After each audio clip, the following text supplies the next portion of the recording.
Salut! Vous avez déjà remarqué cette voix dans votre tête qui parle tout le temps? On appelle ça l'endophasie. C'est votre voix intérieure. C'est un phénomène que tout le monde vit, mais que peu de gens comprennent vraiment. Vous savez, c'est ce petit dialogue qui tourne en boucle, comme une radio qui s'arrête jamais vraiment. Cette petite voix peut soit vous booster, soit vous bloquer. Imaginez que votre cerveau diffuse une émission en continu. Cette émission, c'est votre voix intérieure. Elle vous commande, elle vous encourage, parfois vous critique. Cette voix intérieure, elle est puissante. Prenons un exemple. Vous êtes sur le point de monter sur scène ou de faire une présentation. Que se passe-t-il dans votre tête? La voix intérieure s'active peut-être et dit Et si tu échoues, qu'est-ce qui va se passer?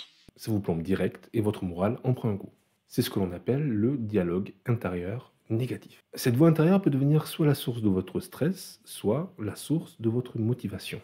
Mais vous savez quoi? Ce qui est cool, c'est que vous pouvez changer la donne. Vous pouvez la transformer pour qu'elle joue en votre faveur. Imaginez que votre voix intérieure devienne votre plus grand soutien et vous dise plutôt ok, c'était dur, mais après tout, tu peux apprendre de ça. Qu'est-ce que ça changerait pour vous? Et si cette voix vous dit je ne vais pas y arriver, tu ne vas pas y arriver, vous pouvez essayer de la reformuler d'une autre façon. Je pouvez vous dire par exemple je vais faire de mon mieux et je vais apprendre de cette expérience. En reprenant le contrôle de cette voix, vous pouvez reprendre le contrôle de votre stress et transformer relativement une situation anxiogène en un moment plus agréable, plus positif. La prochaine fois que votre voix intérieure vous joue des tours, rappelez-vous, vous pouvez la reformuler pour qu'elle devienne votre meilleur allié.